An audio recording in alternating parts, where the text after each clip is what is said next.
Hi, my name is Caroline Williamson. I'm the team leader of the outer wall garden at RHS Bridgewater. We're here doing a video on how to plant garlic.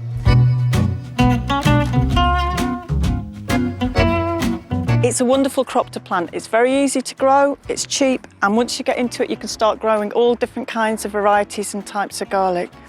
For your site, you want a nice open sunny site, well drained. Your soil preferably neutral to alkaline, so if it's acid you might need to just sweeten it a little bit.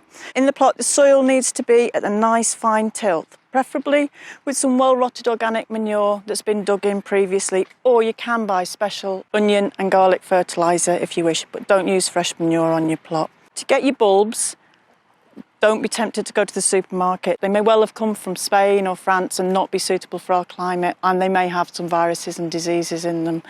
Buy your bulbs from a specialist grower. There's loads online that you can find. When you're choosing your bulbs, there's 3 different kinds that you can go for. You can go for elephant garlic, which is actually a leek, which is a very mild garlic, large bulbs and easy to grow. Or you can go for the standard ones, which are either hard neck or soft neck. Hard neck ones are hardier and better in the north because they're shorter growing season. Also your hard neck ones, which tend to have a stronger taste as well, they'll grow with a tall stem, and on the top you get what's called a scape, which is also edible, which you can fry up with your stir fries. The soft neck ones, they store better than the hard neck ones and tend to have a milder flavour, and you can plait those to get the beautiful decorative garlic plaits. When you've got your bulb, take the outer skin off and look for the cloves. You're looking for one like that, perfect. It's plump, it's firm, it's large. What you want to discard is anything like that that's soft or smaller. You plant your clove, and this is a base down, the pointy bit goes up. Make a hole in the soil. These go deeper than your onions. Your tips are at the surface. With your garlic, it's deeper.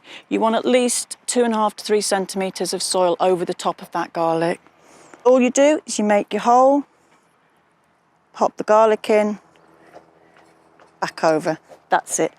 Distances between the bulbs, around 15 centimetres is a good distance between the bulbs.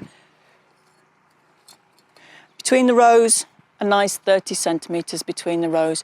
You need to leave room so they don't get overcrowded, and you can get in there with a hoe and keep the weeds down. I like to mark my rows because then you know where they are, and you can see when they're coming up in a nice line, it's easy to weed out if you've got them marked. So I'll put a little cane at the end of the row.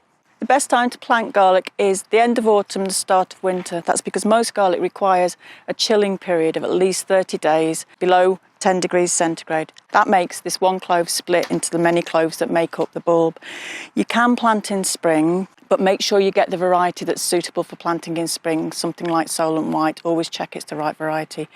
If your soil is wet and heavy, another option is to plant your bulbs into modules and overwinter them in a cold frame and then plant out in the spring. If you don't have a garden or you don't have any beds, it is possible to grow them in pots as well. Once they're planted, there's very little to do with them beyond keeping those weeds down, hoe them regularly, water if it's dry, but don't water in the last few weeks before you harvest. Let them plump up, let them absorb the water.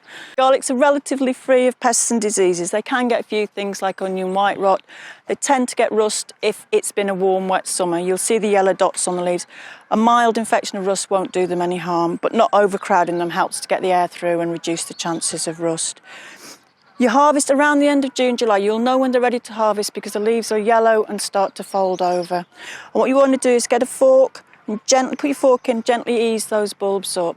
When you've harvested them, you leave them out in a sunny place to dry for at least a week, and they'll plump up.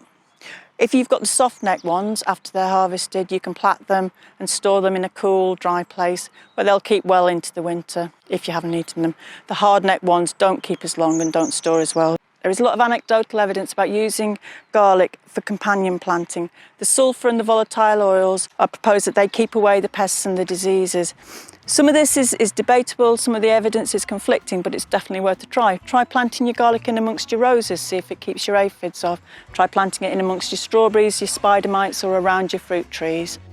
The garlic bulbs and everything else you need are available from the RHS shops and website.